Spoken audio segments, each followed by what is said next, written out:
You're listening to Sleepy Saga Histories, where quiet stories from long ago are told by firelight to help you drift away. Tonight, you'll journey through a forgotten moment in time, a soft thread in the fabric of ancient life, slow and unhurried.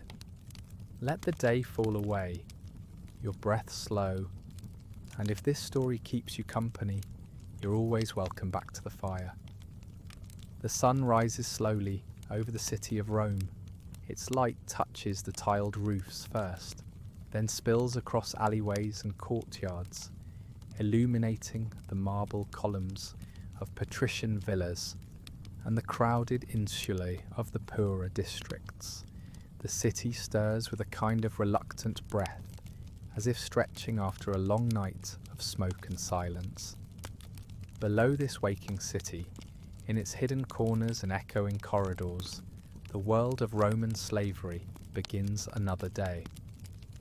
The Romans did not invent slavery, but they perfected it. At the height of the empire, it's estimated that between 1 in 5 and 1 in 3 people in Italy were enslaved. They came from all corners of the expanding world, captured in war, born to enslaved mothers, kidnapped by pirates, sold by impoverished parents, or condemned by law. Their names, languages, and faces were as varied as the provinces that fed Rome. Gauls and Greeks, Egyptians and Iberians, Thracians and Syrians, all absorbed into a system that turned human lives into tools, property, and profit. And yet, despite this status, their presence touched every corner of Roman life. From the marble-floored villas of the elite to the muddy paths of the countryside, slaves made the world run. They cooked the meals, cleaned the floors, taught the children, built the roads, and harvested the crops. In silence or in song, they formed the heartbeat of the Roman machine. It begins before dawn for many of them. In the vast rural estates known as latifundia, field slaves are already awake, stirring from straw beds in dark, crowded quarters. Their overseer, often a freedman, sometimes a slave himself, carries a whip, not for show. The workday will be long and brutal, tilling, planting, harvesting, depending on the season. There is little pause, little shade, and less mercy. In these fields, survival depends on rhythm, endurance, and invisibility. The latifundia are not farms in the modern sense, but enormous estates that stretch over hills and valleys, worked by hundreds, sometimes thousands, of enslaved labourers. Their masters, wealthy and politically connected, often live in Rome or other cities far from the toil that funds their lives of luxury. The slaves here live in barracks or huts, eating simple rations: bread, porridge, lentils, sometimes onions or olives. Meat is rare, days off are rarer. City life for some slaves offers a different rhythm. In the home of a wealthy Roman senator, the household slaves are already at work. The cook begins to stoke the fire in the kitchen hearth. The cleaning slaves are gathering linens and filling basins with cold water drawn from public fountains. A young girl, no older than 12, carefully folds her mistress's outer tunic, smoothing the fabric with practiced hands. Another tends to the oil lamps, snuffing out the charred wicks and refilling them for the next evening. There is an order to it all, an invisible chain of duties that must never be broken. Each role has its place. The atriensis, who manages the front of the house; the vestiplica, who cares for clothing; the lectisterniator, who arranges the couches; the nutrix, who nurses the children. Some have served in the household for decades, their names known and their roles respected, at least within the hierarchy of the home. Others are new, recently purchased, still learning the rhythm of obedience. Some slaves are bought specifically for their appearance. Young, beautiful and quiet. They serve as cupbearers, entertainers, or even objects of desire. Others are selected for strength, to carry goods, guard doors, or escort their masters through the city. In all things, the enslaved are expected to be invisible in will but perfect in performance. They are not praised for effort, only punished for error. One of the most trusted slaves in the household might be the dispensator, the steward in charge of managing accounts and purchasing. If well educated, this slave may have even greater freedom of movement than some citizens, visiting markets, negotiating with suppliers, and keeping track of the household's expenses. It is a position of immense responsibility, yet never mistaken for freedom. A trusted slave is still a slave. Elsewhere in the city, other types of enslaved lives unfold. In the bathhouses, attendants prepare the rooms, heating water, laying out towels, cleaning the stones. In the streets, public slaves maintain the roads, sweep the gutters, and light the torches in the evenings. At temples, sacred slaves serve the gods, assisting in rituals and tending to sacred fires that must never go out. In workshops, skilled slaves produce pottery, leather, glassware, and iron tools, often surpassing the skill of free craftsmen. Some slaves are state-owned. These servi publici serve the city of Rome itself. They maintain public buildings, aqueducts and archives. A few work in the treasury or in the complicated bureaucracy that governs the empire.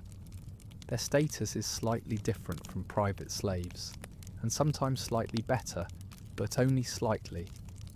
Then there are those whose value lies in their knowledge. In educated households, Greek slaves, coveted for their intellect, serve as tutors for children. They teach literature, arithmetic, and rhetoric. They read aloud from Homer and Virgil, helping mould the next generation of Roman elites. Some are doctors trained in medicine, passed down from Hippocratic traditions. Others serve as secretaries, scribes, and librarians. These slaves might live more comfortably, but they are still possessions, sold, traded, and punished at their master's will. Roman law is explicit. Slaves are not people, they are property.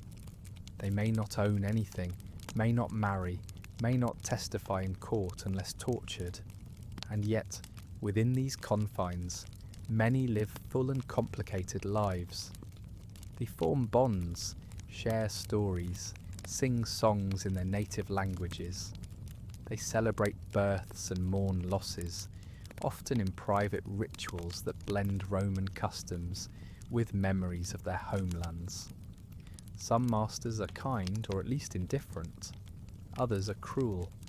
The power of life and death over a slave rests with the owner, though certain emperors like Hadrian issued reforms to prevent extreme abuse. But enforcement was weak. A slave could be killed for running away, for stealing, for speaking out of turn, or simply on a whim. The punishment for theft or disobedience might be flogging, branding, or chaining. For escape attempts, it could be crucifixion, a fate made infamous by the rebellion of Spartacus, himself a former gladiator slave.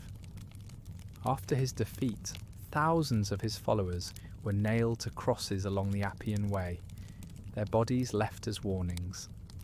It was a spectacle meant to crush the spirit.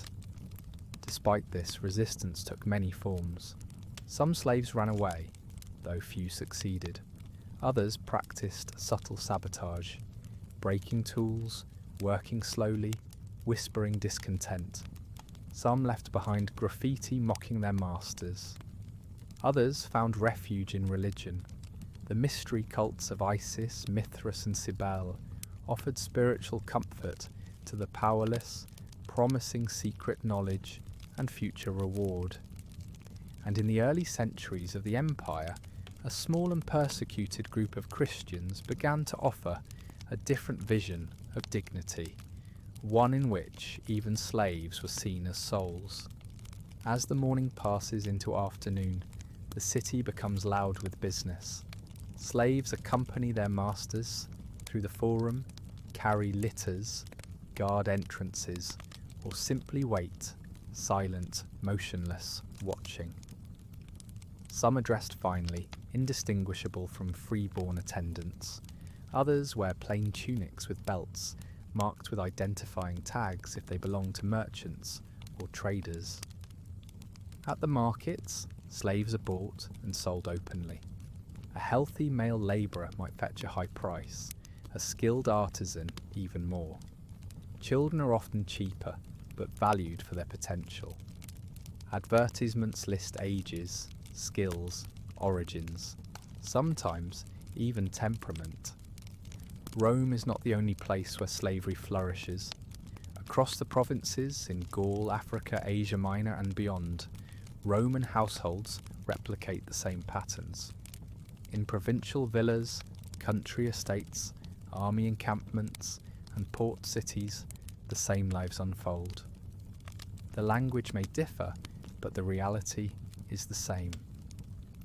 The sun now stands high above the city, casting sharp shadows along colonnaded courtyards and dusty streets.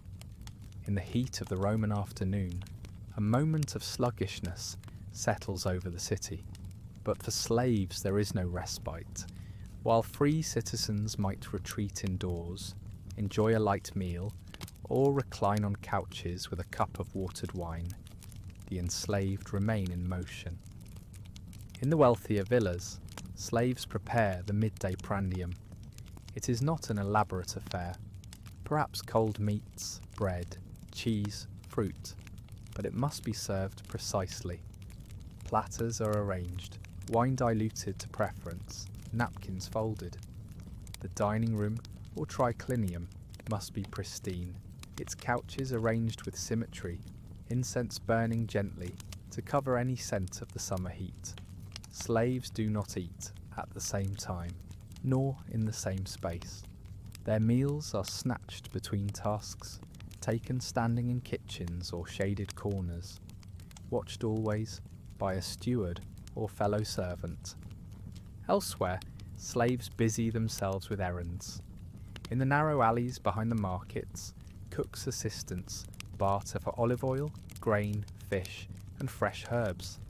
They carry baskets or drag carts, sweating in the midday heat, eyes lowered as they pass their betters.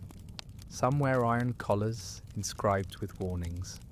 Hold me if I flee. These collars are not mere symbols. They are declarations of ownership, of prior attempts to escape, of punishments past.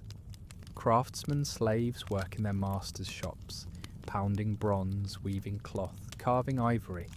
Their hands are strong, calloused, purposeful. Their skill is renowned. A well-trained slave artisan might support an entire household with their labour. Yet the tools they use, the profits they generate, and the products they create belong entirely to another. In the fields of the countryside, the sun is merciless. The overseers drive their teams harder now, knowing that the day will only grow hotter before it cools. The rhythm of the scythe, the creak of the plough, the bray of oxen, all blend into a harsh, unending song of toil. Blisters split, backs ache, but there is no pause. A dropped tool earns a cuff. A slow pace invites the lash. But it is not only the strong or the skilled who labour. Rome's need for entertainment ensures a steady demand for slaves in its arenas. Gladiators, many of them enslaved, train in special schools called ludi.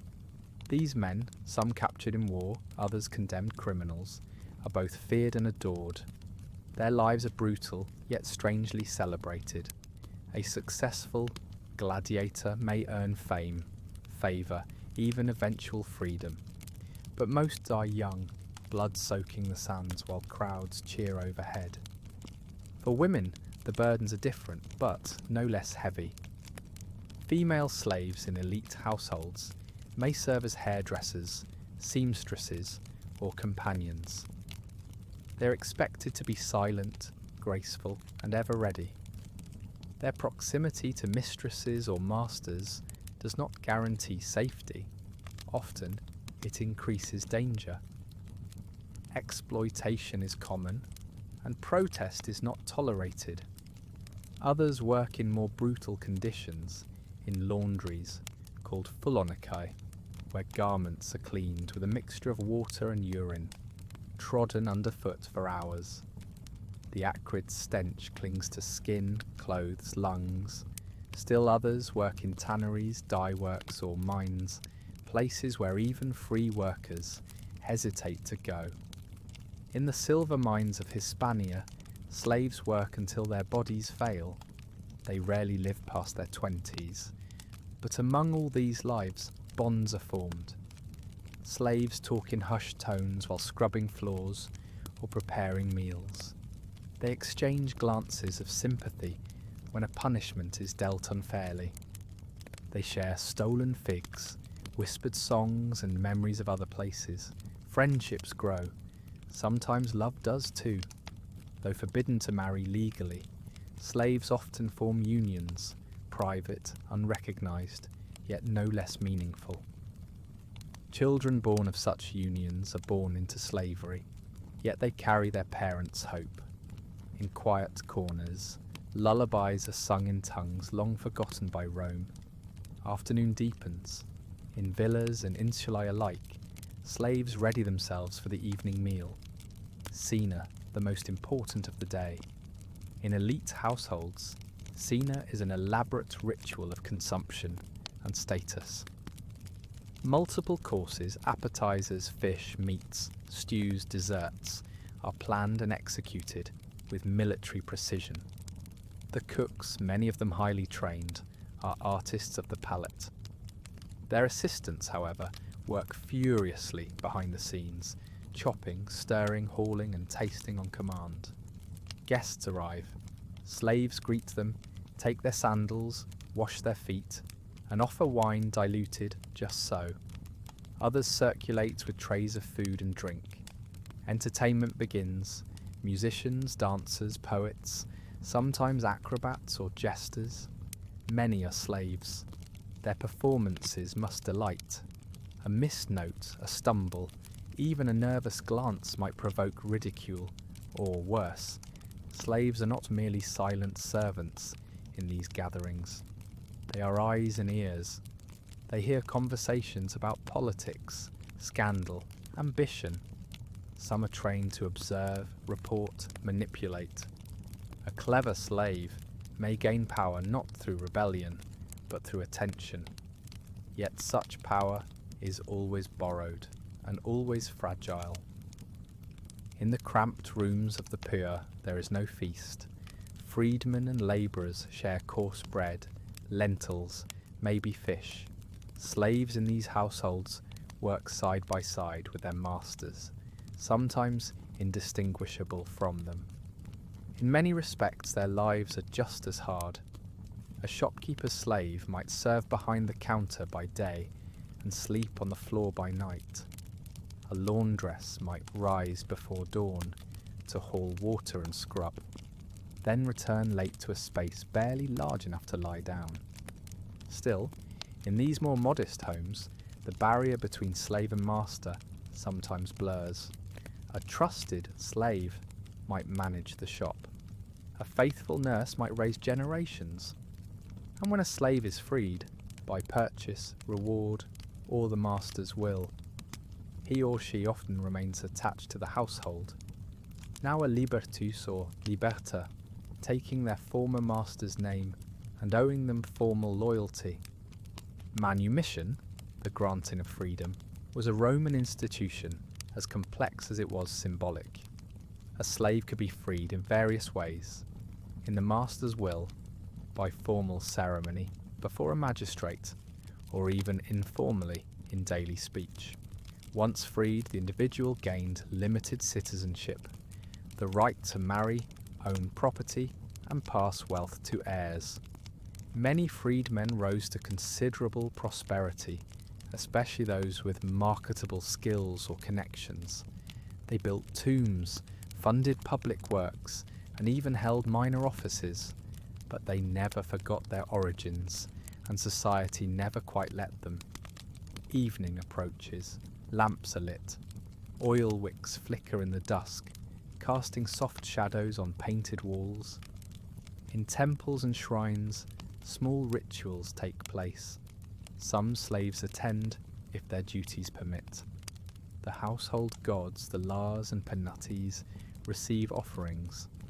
Incense curls upward like a silent prayer.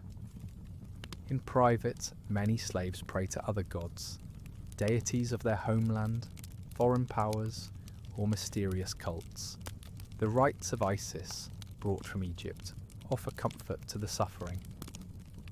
Mithras, whose initiates gather in underground chambers, promises strength and rebirth. The Christians, still few and often persecuted, whisper their gospel of hope, that all are equal before God, and that the last shall be first. The idea is radical, dangerous, and deeply appealing to those with nothing else. For some, the night brings a moment of calm, a stolen conversation in a courtyard, a breath of air by a fountain, the whisper of a flute played softly, far from any master's ear. Others are not so lucky. Some tend to drunk masters, some keep watch at doors, some work through the night, scribes copying texts by lamplight, stable hands tending restless animals, kitchen staff preparing for the next day. And there are those who dream of escape. Though dangerous, flight is not uncommon. Rome has entire systems to deal with fugitives. Bounty hunters, public notices, branded marks. Runaway slaves are often pursued relentlessly. If caught, the punishment is brutal. Flogging, branding, sometimes death. Yet the hope of freedom, of life beyond the collar, drives many to risk everything. Some flee to the countryside, joining bands of others who have escaped. Some attempt to disappear into the city, disguising themselves as free. A few even succeed, vanishing into the fabric of Rome, becoming ghosts in its crowded streets. But most remain, and they endure. As the sky darkens over Rome, a hush falls across the city, though it is not the hush of peace, rather it is a slow turning inward, a shifting of burdens. The day's public demands yield to private rituals. For the enslaved, the night does not promise rest, it merely alters the shape of their duties.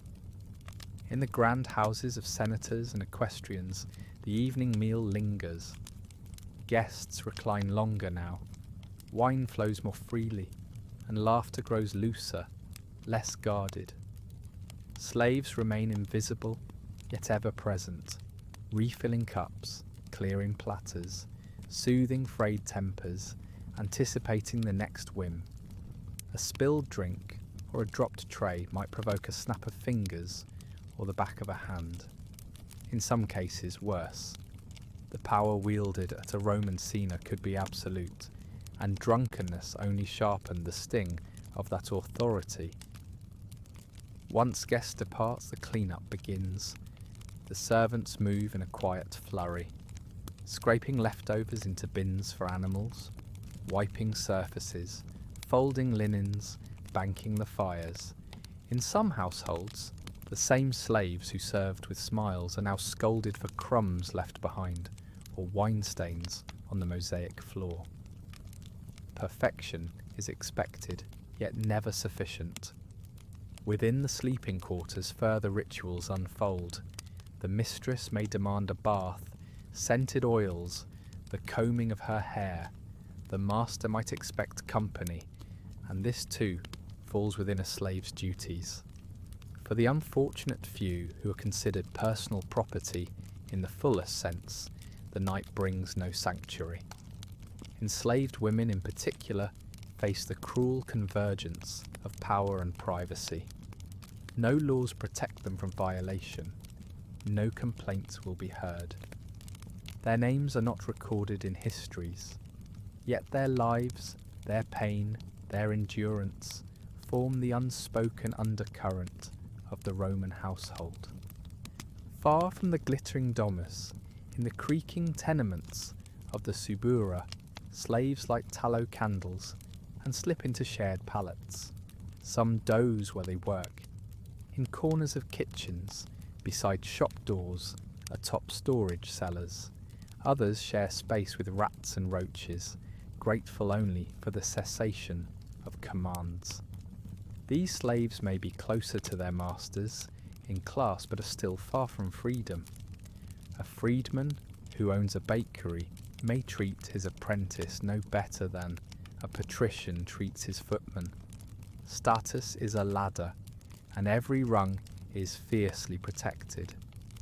In the countryside, the night brings a different rhythm. The fields are quiet now, the overseers retired, but the tasks do not end.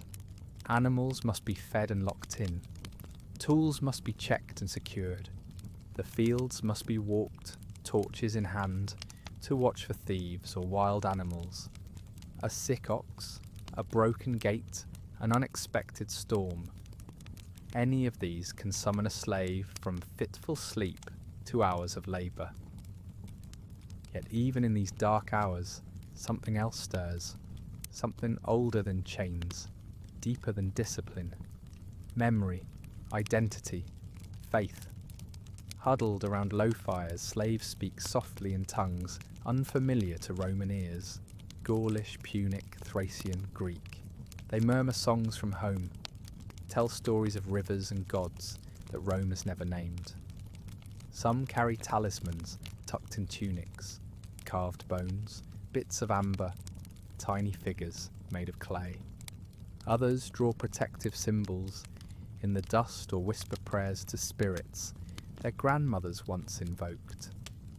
These small acts are not rebellion, but they are not submission either.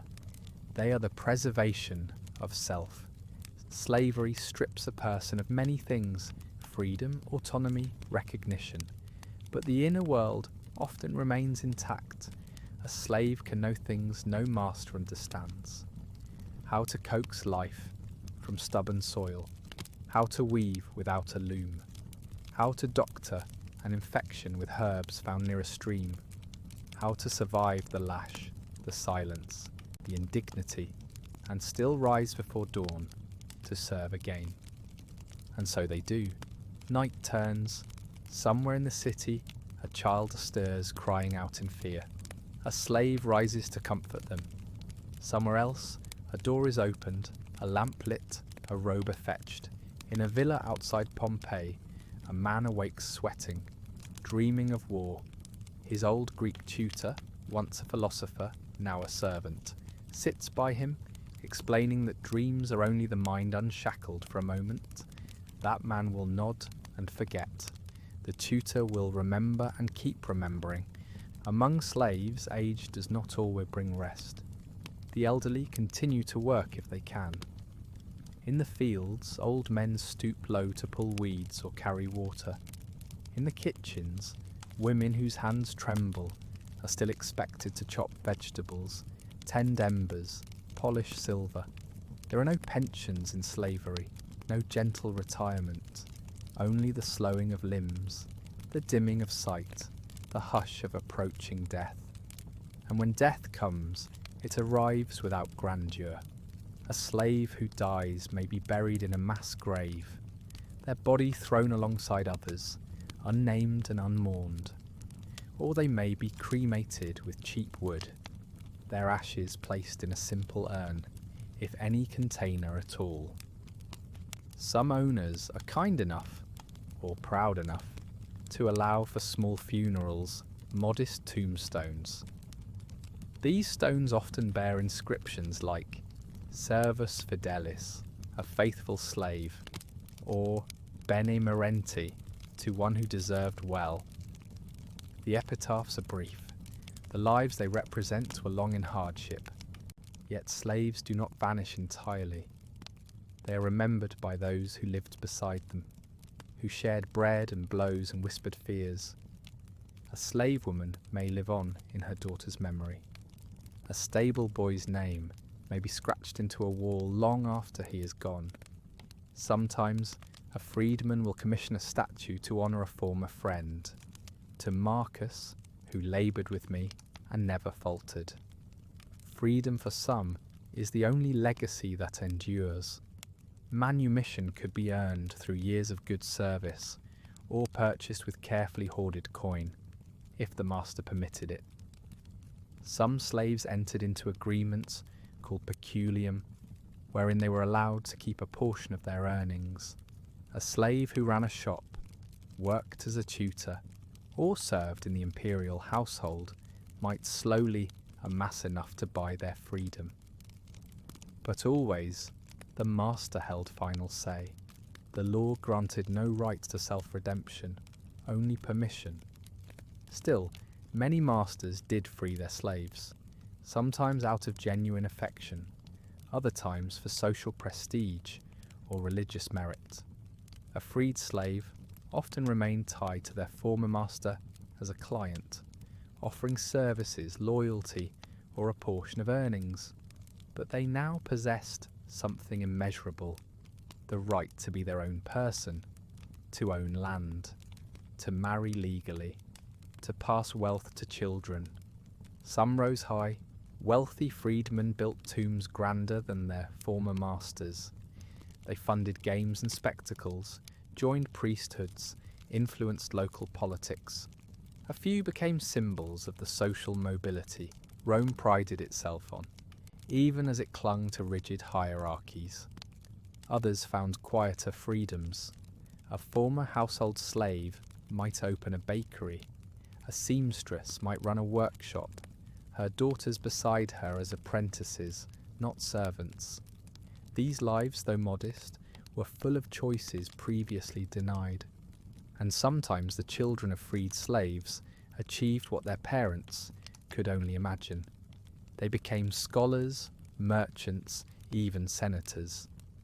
The poet Horace, one of Rome's great literary minds, was the son of a freedman. His father had once laboured under command. Horace wrote with a pen free to critique emperors. The legacy of the enslaved was written not only in law or stone, but in lineage, memory, and quiet defiance. Even rebellion, rare as it was, etched itself into Roman history. The most famous, of course, was the revolt led by Spartacus, a Thracian gladiator who united tens of thousands of slaves in open defiance of Rome. For nearly 2 years they defeated Roman armies, shaking the very foundations of the Republic. Though eventually crushed, their courage endured in stories and fear alike. Such uprisings were exceptions. Most resistance was quieter, slowing one's pace, sabotaging tools, exchanging messages in code. A broken dish here, a forgotten task there. An eye rolled when backs were turned. These were the tiny seeds of rebellion, sown daily in silence. Even humour survived. Slaves told jokes, biting, clever, sometimes perilous. They mocked their masters in whispers, mimicked their airs and words, laughed at their excesses. Laughter in bondage was not frivolous, it was armour. By midnight the city is cloaked in darkness. Only the moon glints off rooftops and domes. The aqueducts whisper overhead, bearing water across marble and mud alike. In the stillness, Rome sleeps. But the empire and its enslaved millions do not truly rest. The machines of power, built on flesh and fear, hum beneath the silence. Somewhere in a village in the provinces, a boy sits beside his grandmother, who tells him the story of her brother, sold as a child to a Roman merchant. She remembers his sandals, his laughter, the way he sang to their sheep. Somewhere in Africa, a woman chants to the stars, calling the name of a daughter taken long ago. Somewhere in Britannia, a man prays for the master who gave him freedom, and curses the one who did not. These echoes span the empire. They are not in the Senate's records or the historian's scrolls, but they are real. They are the heartbeat beneath marble columns, the sigh behind the silence. The life of a Roman slave was cruel, relentless, and often unseen. Yet it shaped the empire more than any general's victory or emperor's edict. And it continues still through the stories we choose to tell.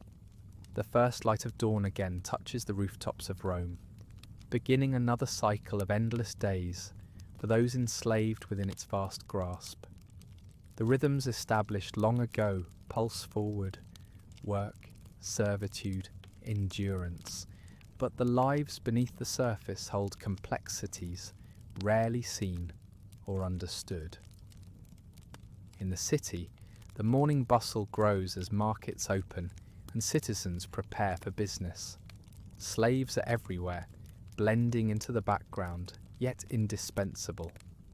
The pista, or baker's slave, starts early, tending ovens that will provide bread to the city's millions. Kneading dough before the sun fully rises, he works by feel and smell, knowing exactly when the loaves are ready to be taken out and delivered. In the workshops, artisans, many enslaved, shape clay, carve marble, or fashion bronze. Their skill often surpasses that of free craftsmen, yet their labour is owned and sold. A potter's apprentice, though enslaved since childhood, dreams of creating a piece so fine it might earn his master favour or even freedom. But the hope is fragile, wrapped in a reality where a single mistake means punishment. In the forum, some slaves serve as messengers or clerks, trained in reading and writing. Literacy among slaves was rare but highly prized. Greek slaves often filled these roles, their knowledge of language and culture making them valuable assets. A literate slave might read scrolls aloud, compose letters, or keep accounts, tasks requiring education but never granting autonomy. The social hierarchy within slavery itself was layered and complicated. Some slaves were trusted confidants, managing estates or acting as agents. Others were little more than beasts of burden, forced to carry loads through the streets or labour in mines where sunlight never touched. This disparity did not erase the essential fact. All were property, subject to the will of their masters. The household, or domus, was a microcosm of Roman society and the epicentre of slavery's contradictions. Within its walls, slaves worked tirelessly to maintain an illusion of comfort and order for their masters. They cleaned floors, tended gardens, served meals, and raised children. Yet these slaves were often more intimate with the family than any free servant could be, privy to secrets, worries, and private moments. Among these slaves were the paedagogi, tutors and caregivers for children. They guided young Romans through lessons, manners, and play, often acting as surrogate parents. A slave entrusted with the education of a master's heir held a position of unique influence, though always within the confines of servitude. Meanwhile, in the city's underbelly, slaves in taverns, brothels, and public baths faced harsh realities. Many were involved in sexual labour, coerced by circumstance or owner's decree. Female slaves in such roles bore the weight of both societal scorn and personal trauma. Their lives were perilous, marked by exploitation, but also moments of resilience and solidarity. The vast rural estates outside the city were another world altogether. There, slaves laboured in fields under blazing sun, tended animals, repaired fences, and harvested crops that fed the empire. These latifundia were vast and often isolated, their sheer size making oversight difficult. The overseers wielded great power, meting out punishments or rewards to keep productivity high. The conditions in agricultural slavery were brutal. Food was sparse and monotonous, shelter rudimentary, medical care nearly non-existent. Disease and exhaustion claimed many lives. Yet even here, community flourished. Slaves shared stories, songs, and small acts of kindness, creating fragile pockets of humanity amid hardship. Religious beliefs offered spiritual refuge. Many slaves held on to their native faiths or adopted new ones.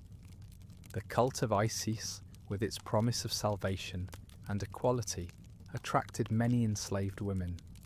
Mithraism, with its secret rites, appealed to male slaves and soldiers. Christianity, in its early days, offered radical hope, proclaiming that all souls were equal before God. Such beliefs sometimes provided frameworks for resistance, not only against physical bondage, but against psychological captivity. Rituals, prayers, and festivals allowed slaves to assert identity, community, and dignity in defiance of their condition. Punishments for disobedience were severe and public. Flogging was common, scars branded slaves permanently, and severe offences could lead to death. Some were crucified or thrown to beasts in the arena as a warning to others. These spectacles reinforced the power of the master and the fragility of slave life. Despite these risks, resistance persisted. Some slaves planned escapes, relying on networks of sympathizers or the chaos of crowded cities. Others engaged in subtle sabotage, damaging tools, slowing work, feigning illness. The power of defiance, even in small acts, sustained the spirit. The life of a Roman slave was not only one of labour and suffering, but of complexity, resilience, and the quest for meaning. Bonds formed in adversity, hope flickered in dark places, and the legacy of slavery shaped Rome in ways both visible and hidden. And as night falls once more over the empire, the cycle begins anew. Work, survival, hope, and the quiet dreams that keep the spirit alive. The night deepens, cloaking Rome in shadow. Lanterns flicker behind shuttered windows, casting hesitant pools of light onto cobblestones slick with dew. The city's pulse slows, but the lives within it, especially those of the enslaved, do not cease. In the flickering half-light of the kitchen hearth, a slave woman tends simmering pots, her hands steady despite exhaustion. The scent of herbs mingles with the smoke as she prepares food for the household's next day. Her story is not recorded in scrolls or history books, yet her presence shapes the day's events more than most realise. Elsewhere, a young boy sold from a distant province sleeps on a thin pallet beneath his master's stairs. He dreams of wild forests far from stone and sand, of a freedom as elusive as the morning mist. His master's family expects obedience, but he clings to memories, songs, stories that no whip can erase. Across the city, in a cramped room above a bakery, a freedman, former slave, counts coins earned from his modest shop. Though free, he is bound by ties to his past, obligations to his former master, social scorn from the elite. Yet in his eyes burns a quiet pride. He has carved a place in a society that once saw him only as property. These threads of servitude, hope, resistance, survival, intertwine to form the tapestry of Roman slavery. It is a world harsh and unyielding, yet also rich with human complexity. The next instalment will continue to explore this world, diving into the intricate relationships between masters and slaves, the daily challenges faced, moments of unexpected kindness, and the enduring question of freedom. The relationships between masters and slaves were as varied as the empire itself. Some masters viewed their slaves purely as tools, objects to be commanded and discarded. Others saw them as investments, worthy of care and discipline. And a few, even if rare, formed bonds of affection and loyalty, though these never erased the fundamental imbalance of power. In large households, slaves might spend years serving the same family, growing accustomed to its routines and personalities. Some masters employed their slaves as trusted aides, granting them responsibilities that blurred the lines between servitude and stewardship. Yet the difference was always present. The slave's life belonged to another, while the master's freedom remained inviolate. Daily challenges were many. Slaves lived in constant vigilance, avoiding punishment, managing exhausting work, navigating the complex social webs of the household. A single misstep, a forgotten order, a misplaced item could bring harsh consequences. Fear was a constant companion, but so too was resilience. Yet moments of kindness appeared amid hardship. Some masters treated slaves with respect, providing better food, clothing, or even granting small freedoms. In rare cases, masters freed slaves who had served faithfully or shown particular talents. Such manumissions could transform a life, offering new opportunities and social standing. Despite the overwhelming power imbalance, slaves found ways to assert their humanity. Through friendships, secret gatherings, shared meals and religious ceremonies, they forged communities of support. Humour, storytelling and music also provided vital respite, reminding them that identity and spirit could survive even bondage. The desire for freedom was universal, a silent undercurrent in every slave's existence. For some, freedom was a distant dream. For others, a goal pursued with fierce determination. Whether through labour, loyalty or rebellion, slaves sought to reclaim control over their lives. And so, the world of a Roman slave was a complex blend of suffering and hope, submission and subtle defiance, endurance and aspiration. Amid the sprawling city and vast countryside, the lives of Roman slaves unfolded in endless variety. But some shared experiences were nearly universal. Slaves learned to read subtle signs, an abrupt command, a glance of displeasure, the weight of a whip in the air. They developed a language of silence, mastering obedience while preserving inner dignity. Children born into slavery knew little else. Their earliest memories were of cramped quarters, harsh discipline, and a world defined by ownership. Yet they also found play in the alleys, comfort in the arms of their families, if those bonds were allowed, and hope in stories told at night by elders who remembered other lands. Education was scarce but prized. A few slaves were taught to read and write, often Greek slaves used as tutors or secretaries. Literacy was a power that could mean better treatment or eventual manumission. Yet it was also a dangerous skill. A literate slave who sought to conceal knowledge could be harshly punished. Work was relentless. The tasks changed with season and location, but the demands never lessened. In the city, slaves carried water, cleaned streets, and served in shops and baths. In the countryside, they planted and harvested, repaired fences, and tended animals. Some worked in mines or quarries, enduring brutal conditions and high mortality rates. Despite hardship, slaves maintained cultures and traditions from distant homelands. They sang songs in their native tongues, celebrated festivals secretly, and shared stories that connected them to identities erased by Rome's might. Religion played a crucial role. Many slaves adopted Roman gods, but many also kept or adapted foreign beliefs. The cults of Isis and Mithras offered hope and community. Early Christianity, preaching equality and salvation, attracted some slaves despite persecution. These spiritual practices offered both comfort and quiet rebellion, a way to affirm humanity in a system designed to deny it. At night, after the masters had slept, slaves might gather quietly. They shared food, told stories, sang songs and planned futures, if only in dreams.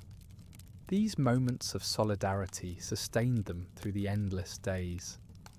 The life of a Roman slave was harsh beyond measure, but within that harshness lived resilience, community, and an unyielding hope for freedom.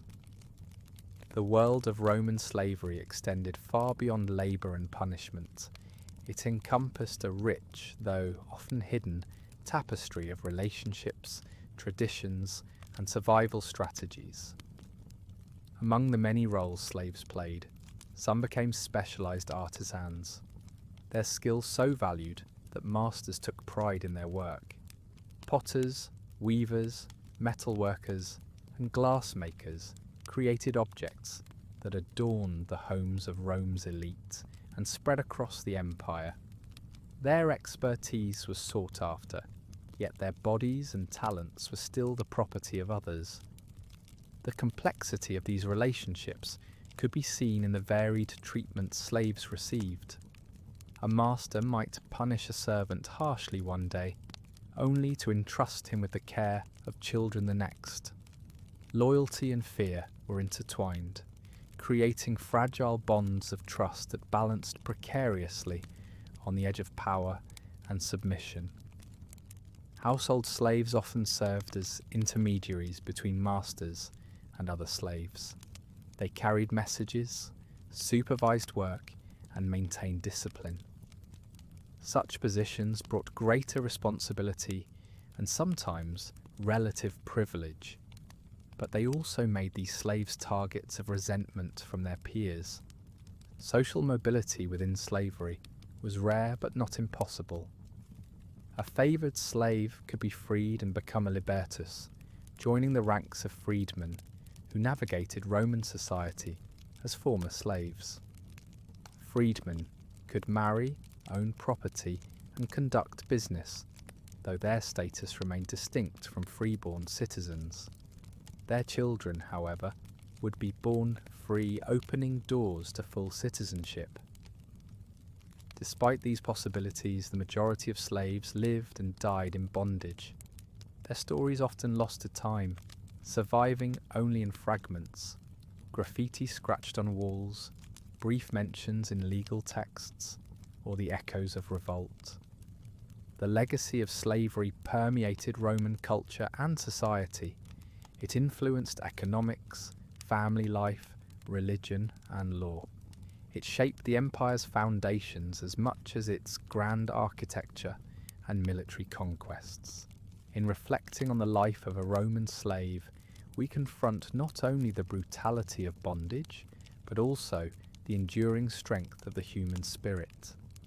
In the shadow of chains, individuals found ways to assert identity, form community, and hope for freedom. As night falls again over the empire, these stories remain, whispered in the silence, etched in stone, carried forward in history. The dawn light seeps once more into Rome's labyrinth of streets and alleys, beginning yet another day in the lives of millions bound by chains, laws, and silence.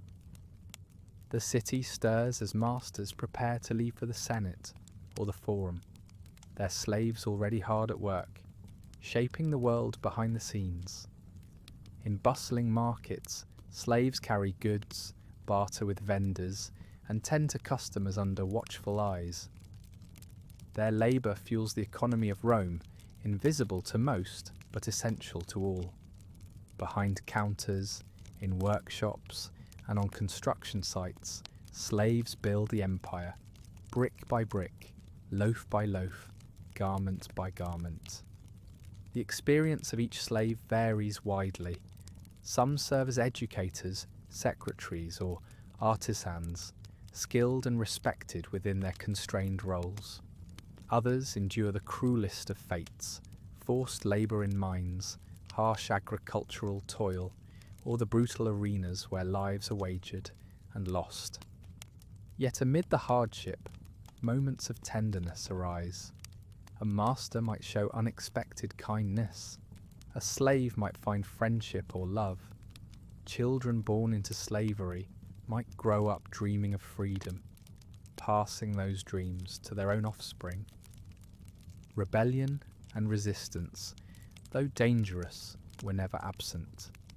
The story of Spartacus looms large in memory, a testament to the desire for liberty that no amount of chains could extinguish. Smaller acts of defiance, sabotage, escape attempts, secret worship, wove an undercurrent of resistance throughout Roman society. Slaves shaped Rome in countless unseen ways. Their labour built roads, farms and cities. Their skills enriched art, cuisine and culture.